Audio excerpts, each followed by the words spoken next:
반갑습니다. 붓다의 복과 지혜입니다. 부처님의 자비와 지혜가 여러분 모두의 마음에 깃드시길 기원합니다.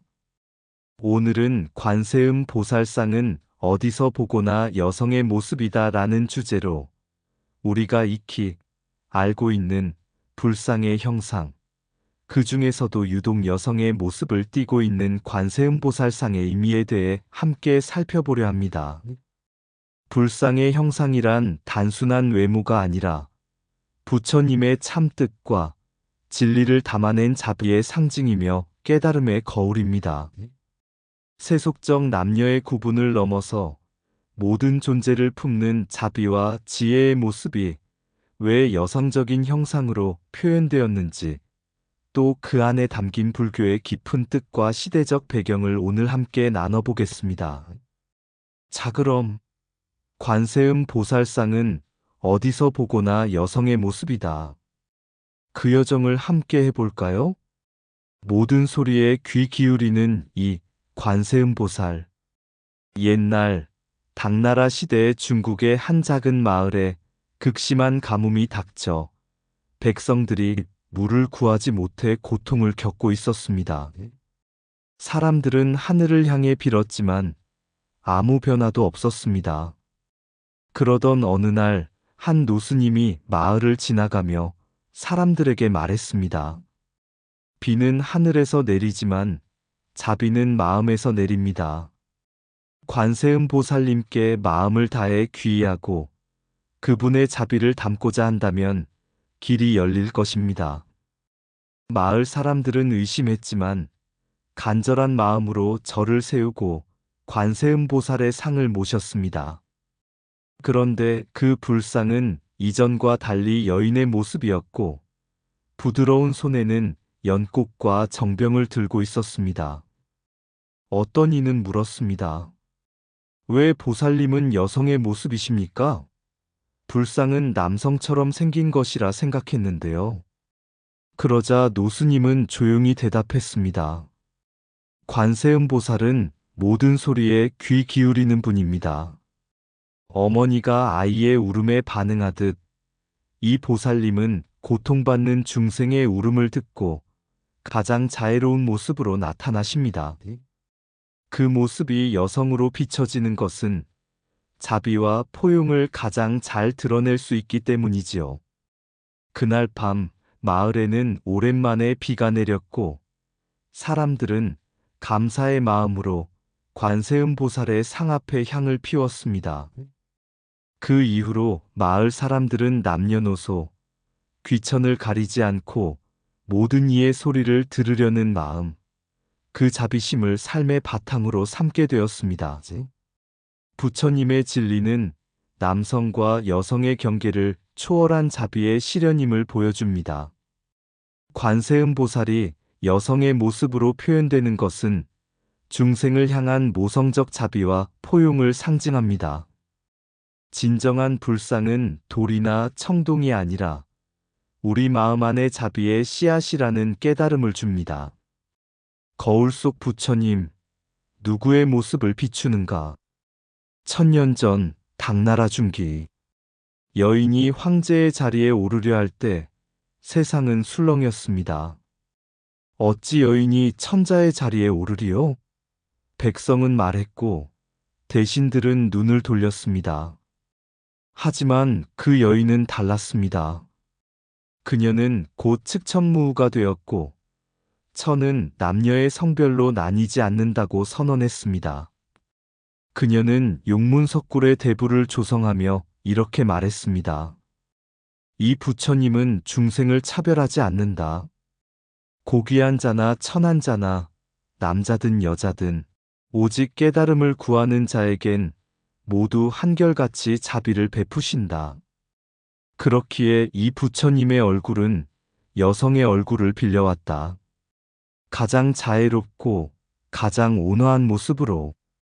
그렇게 해서 등장한 불상은 전통적인 강건한 남성의 얼굴이 아닌 부드러운 눈매와 둥근 볼, 미소 짓는 인매를 가진 여인의 모습이었습니다. 용문석굴의 노사나불, 그리고 그 영향을 받아 봉선사의 대형 좌상에서도 그러한 여성적 형상이 반복되었습니다. 어느 날 한 비구가 궁중의 초청을 받아 이 불상 앞에 섰습니다. 그는 속으로 이것이 과연 부처님의 참된 모습일까? 하고 의심했습니다. 그러자 그날 밤 그는 꿈속에서 부처님을 뵈었고 그분은 이렇게 말씀하셨습니다. 형상은 물거품과 같고 빛은 그림자와 같도다. 진리는 형상에 있지 않고 뜻에 있느니라. 자비가 여성의 얼굴로 드러난다 한들 그대는 그 자비를 부정하려는가? 그 순간 비구는 눈물을 흘리며 절을 올렸고 깨어나자마자 다시 그 불상 앞에 엎드려 참회했습니다. 그리고 깨달았습니다. 측천무후가 불상의 형상을 바꾼 것은 자신을 신격화하려는 정치적 의도였을지라도 그 형상에서 진정한 자비와 평등의 의미를 찾는 것은 수행자의 몫이라는 것을, 부처님의 참 뜻은 남녀를 초월한 자비와 평등입니다. 측천무후는 권력을 위해 여성 불상을 만들었을지 모르나 그 형상이 자비의 상징으로 해석되며 불교 진리에 귀결될 수 있습니다. 불상의 외형은 정치와 권력의 산물이 될 수 있지만 그 형상에서 진리를 보는 눈은 수행자의 마음에 달려 있습니다. 부처는 남성도 아니고 여성도 아니니 오직 자비 그 자체이다. 형상은 권력으로 지어질 수 있으나 진리는 마음으로만 보인다. 깨달음에는 성별이 없고 자비에는 차별이 없다. 불상의 얼굴은 시대에 따라 바뀔지라도 그 뜻은 언제나 중생을 향한다. 정치는 형상을 빌리지만 수행자는 그 너머의 진리를 본다. 자비는 가장 부드러운 얼굴로 다가오지만 가장 큰 힘을 가진다. 여성의 형상을 지녔다 하여 부처님의 지혜가 줄어드는가? 불상은 돌로 깎고 금으로 입히지만 진리는 무심히 웃는 미소 속에 있다. 누가 지었든 어떤 모양이든 부처님은 항상 중생 곁에 계신다. 참된 부처는 밖에 있는 형상이 아니라 안에 피어나는 자각이다. 세속은 권위를 불상에 입히고 수행자는 자비를 불상에서 찾는다. 여인의 모습이라 해도 그 미소 속에 삼천세계가 담겨 있다. 부처님은 자신을 닮은 형상을 원하지 않으셨다. 그대의 자비를 닮은 형상을 원하셨다. 모든 형상은 허상이 돼 그 허상에서 진리를 보려는 마음은 진실이다. 여성 불상 앞에서 고개를 숙이지 못하는 이는 아직 자비 앞에서도 고개를 숙이지 못한 자다. 성별을 초월한 미소 반가 사유상의 침묵. 옛날 옛적 어느 고승이 깊은 산속에서 수도하던 중 문득 절벽 아래 작은 동굴에 앉아있는 이상한 상을 발견했습니다. 무릎을 한쪽 세운 채 손가락으로 턱을 괴고 깊은 생각에 잠긴 모습이었습니다. 남성도 여성도 아닌 듯 부드럽고도 단정한 얼굴. 고승은 마음속으로 물었습니다. 그대는 누구인가? 부처인가? 보살인가? 아니면 사람인가? 그 순간 바람이 일고 나뭇잎이 속삭이듯 말했습니다. 나는 이름 없는 자요. 성별을 가진 자도 아니며 생각 너머에 존재하는 참된 자이다. 고승은 깨달았습니다. 이 형상은 존재의 본질을 표현하고자 하는 조각가의 응답이자 형상 너머를 보라는 부처님의 가르침이었습니다. 반가 사유상의 중성적 얼굴은 누군가의 성별을 닮으려는 것이 아니었습니다. 그것은 오히려 고요 속의 자각, 연민과 지혜가 함께하는 평형, 모든 분별을 내려놓은 상태의 얼굴이었습니다. 세속의 기준으로는 남성도 여성도 아니며 세간의 미추도 초월한 있는 그대로의 얼굴, 곧 열반의 경지를 표현한 것이었습니다.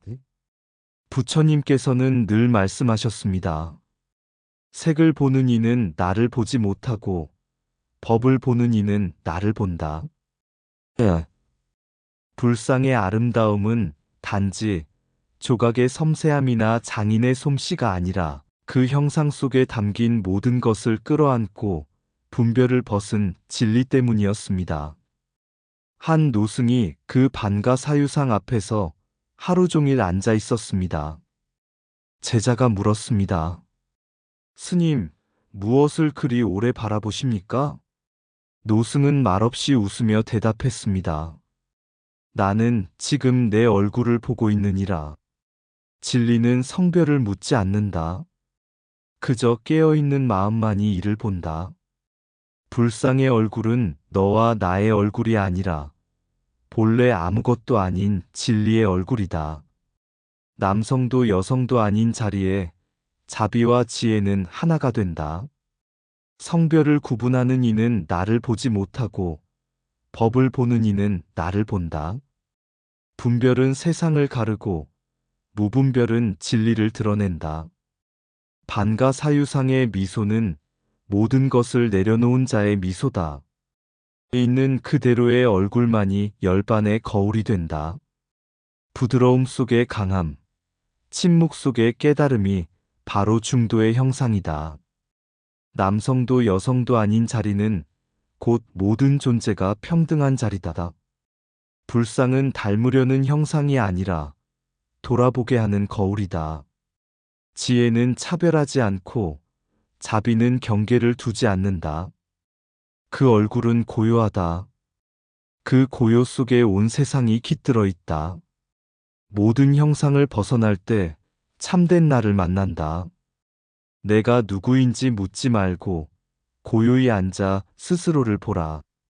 형상을 본 이는 아직 보지 못했고 형상 너머를 본 이는 이미 도에 들었다. 자비의 얼굴은 모성처럼 부드럽다. 옛날 인도의 한 왕국에 지혜롭고 자비로운 왕비가 있었습니다. 그녀는 아이를 가지지 못했지만 나라의 모든 백성을 자신의 자식처럼 사랑하고 돌보았습니다.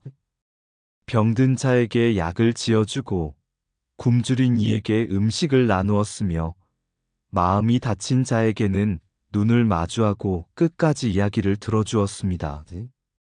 그녀는 사람들에게 이렇게 말하곤 했습니다. 진정한 어머니란 낳은 자만이 아니라 괴로움 속에서 함께 울어줄 수 있는 자입니다. 이 소문은 널리 퍼져 어느 날 숲속에서 수행 중이던 한 보살의 귀에까지 들어갔습니다. 그는 관세음 보살의 화연이었지요. 그 보살은 세상의 고통을 듣고 그것을 덜어주는 존재였는데 왕비의 행실을 보고 말합니다. 나는 이제 이 세상에서 가장 따뜻한 얼굴로 다시 태어나야 하겠구나. 사람들의 슬픔에 더 가까이 다가가기 위해서. 그리하여 그날 이후 많은 사람들이 관세음 보살을 부드럽고 온화한 여성의 모습으로 그리기 시작했습니다. 이는 단지 여성이기 때문이 아니라 자비의 마음을 가장 직관적으로 드러내는 모습이었기 때문입니다. 모성이 상징하는 끝없는 인내, 조건 없는 사랑, 조용한 헌신은 곧 보살의 마음, 즉 부처님의 마음과 같았던 것입니다.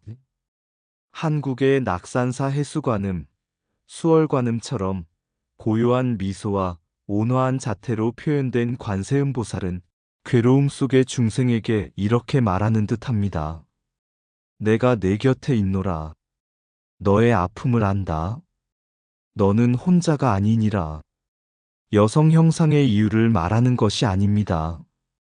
불성은 모든 존재에게 있고 자비는 어느 성별에도 머물지 않는다는 진리를 말합니다. 그러나 고통받는 존재와 더 가까워지기 위해 자비는 사람들의 이해에 맞춰 여성의 모습으로 다가온 것입니다. 이것이 바로 방편이며 자비의 실천이요. 중생 교화의 길입니다. 자비는 말로 설득하지 않고 침묵으로 안아준다. 고통을 덜어주는 손길에는 남성과 여성이 따로 없다.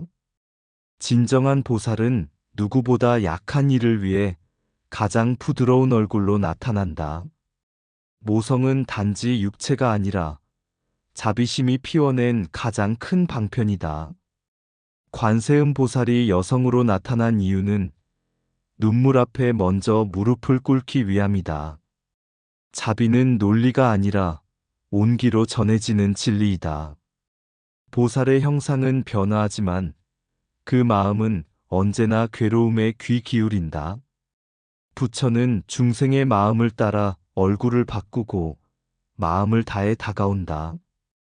자비는 지혜보다 먼저 문을 열고 사랑보다 오래 문 앞에 선다. 고통의 목소리를 듣는 귀는 여성적일 때 가장 섬세하다. 깨달음은 초월이며 초월은 사랑과 공감으로 이르는 길이다. 여성의 얼굴로 나타난 보살은 눈물이 닿는 가장 가까운 거리에 있는 부처다.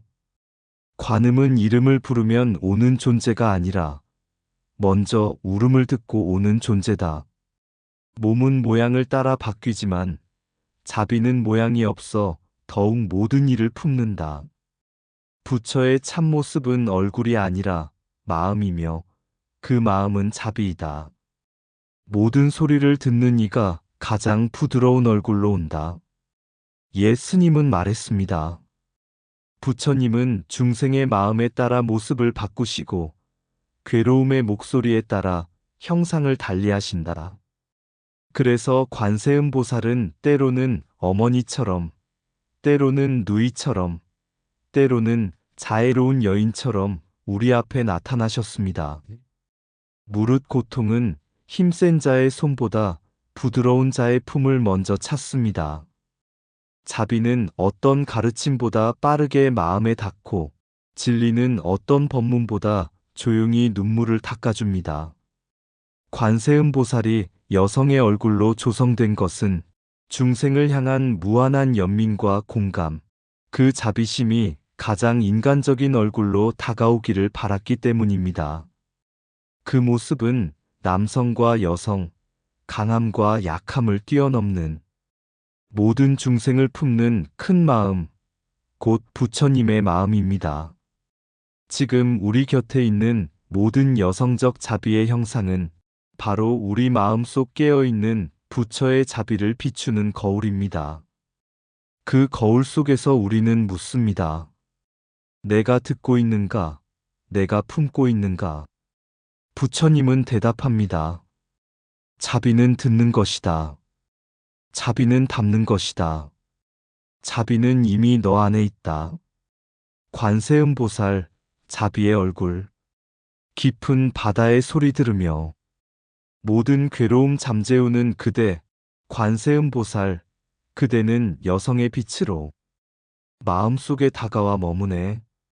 남녀의 틀을 넘어선 사랑, 모성의 품에 안긴 자비는 바람에 흔들리는 꽃잎처럼 부드럽고도 강하게 피어나네.